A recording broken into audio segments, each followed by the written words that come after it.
What's up guys, this is Cody here with iPhoneHacks.com, and today we're going to be taking an in-depth look at the iPad mini versus the iPad Air. Now we'll be doing benchmarks as well as other various performance tests to hopefully help you decide which iPad is right for you. So the first thing that I want to do is take a very quick look around the devices. So up here at the top we have a sleep-wake button, as well as in the middle we have a mic, and if we move the mini down we have a secondary mic right there, as well as a 3.5mm headphone jack. On the back we have a 5 megapixel camera on both devices that are going to shoot in 1080p HD. And on the right side of the device we have two volume rocker control buttons as well as that mute switch. Here on the bottom we have two speakers, stereo speakers with lightning cable ports.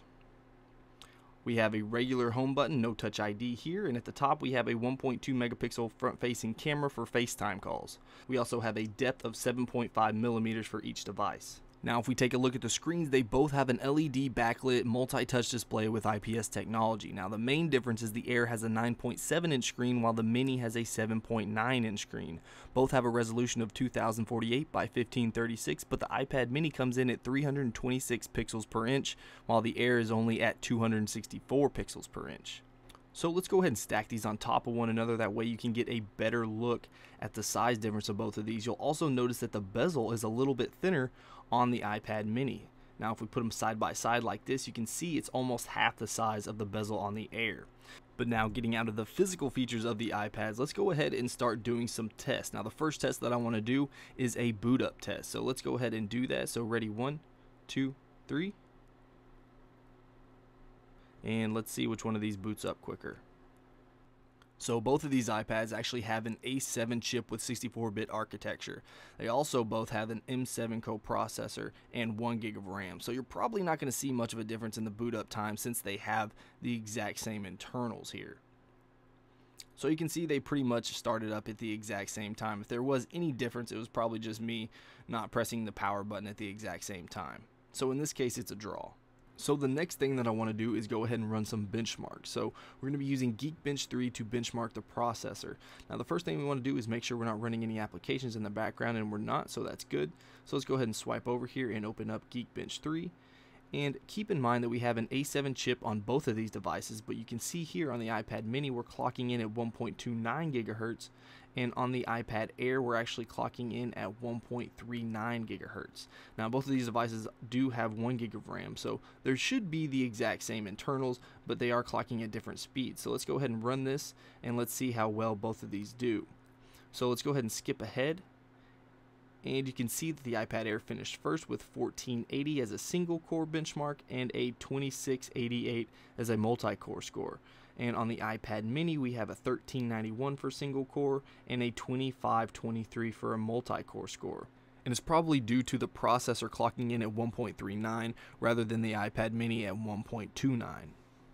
So after running those benchmark tests, there's probably not going to be much of a difference here, but we're going to open up some stock applications as well as do a little browsing test. So there's nothing running in the background. Let's go ahead and open up the settings here, and they basically open up the exact same time. Let's try the reminders app. No difference there either. And the clock, exact same time as well. And last, let's try the camera. And it really doesn't get any closer than that. So let's go ahead and open up Safari here. And let's go to iPhone Hacks. And it looks like the iPad Air loaded a little bit quicker than the iPad Mini, but let's open up an article here. And these load up pretty much at the exact same time. So if we pinch and zoom, we're not getting any type of checkerboard or anything like that. It's buttery smooth. Let's try a different website. Let's go to Apple. And these load up pretty much instantaneously. So let's try ESPN. And again, they load up pretty much at the exact same time. So this is definitely one big draw. So now that we've loaded up all the easy stuff, let's do something a little bit more resource demanding. So let's make sure we don't have anything running in the background. And what we're going to be loading up is Infinity Blade 3. So this is actually optimized for 64-bit architecture, but it's a very resource demanding game. So let's go ahead and see how fast these load up. So ready, 1, 2, 3. And it looks like the iPad Air is a little bit ahead, but that definitely could be just I tapped just a hair sooner than I did on the iPad Mini. But let's see which one of these loads up. And I mean, it's almost identical. It was a little bit quicker on the iPad Air, and this is actually a pretty long cutscene at the beginning of Infinity Blade 3. I mean, I did this cutscene on my iPhone 5 and it actually took quite some time to get it loaded up and going. So this was definitely much faster. So now we're going to be testing the battery on both of these devices. I actually charged these overnight and they're both at 100%. As you can see here, the iPad mini right there at 100% and the iPad Air at 100%. So what we're going to be doing in this test is just putting the brightness level up to 100%, so maximum brightness, as you can see right there. And then we're going to watch an episode of Breaking Bad on Netflix. Now this is going to be a 57-minute episode, and we're just going to start it right now, and we're going to come back at the end and see how much battery power has drained just from watching one episode. Now let me know in the comments below if you guys have ever watched Breaking Bad. If you haven't, I highly recommend it. One of my favorite TV series. Now we skipped to the end here, and like I said, this was a 57-minute episode and we kept the brightness up at 100% the entire time. So let's go ahead and check the iPad mini and the iPad Air to see how much battery percentage we have drained during that amount of time.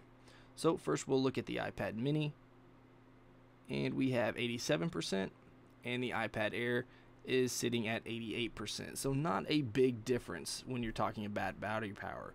Now Apple actually says that you have up to 10 hours of battery life watching videos on your iPad. Of course it does say up to, so that doesn't mean you necessarily get 10 hours.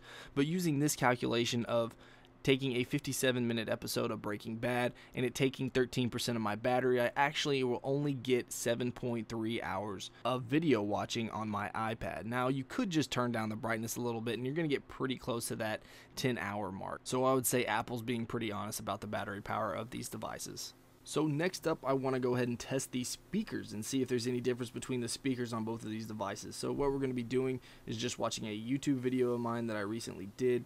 So let's test out the iPad mini first. On the iPhone 5S, all made of aluminum, and a Nexus 5 1-bar volume rocker made of ceramic. Now if we take a look at the bottom, we have a headphone jack, a mic, a lightning cable port, and alright, and next let's try the iPad switch Air. On the iPhone 5S, all made of aluminum, and a Nexus 5 1-bar volume rocker made of ceramic. Now if we take a look at the bottom, we have a headphone jack, a mic, a So actually, I think the iPad Air had a little bit more amplified volume than the iPad mini, and that's probably due to a little bit bigger speakers in the iPad Air than the iPad mini. Now, if you do want to watch that video in its entirety, then I'll put a link in the description below, as well as the annotation right here for you guys to click on.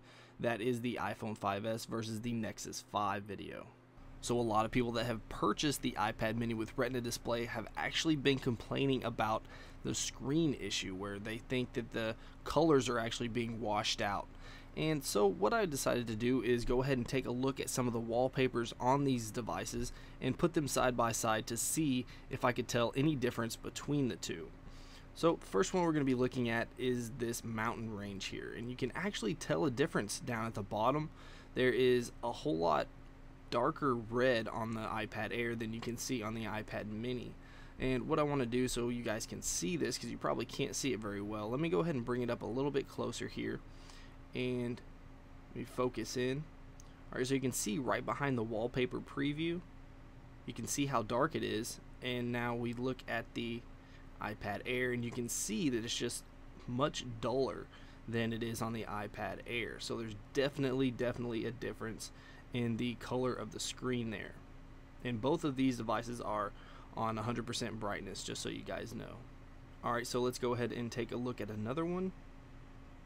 Let's check this one out. So it's kind of hard to tell, but you can actually see a little more of a pink hue on the iPad Air right there.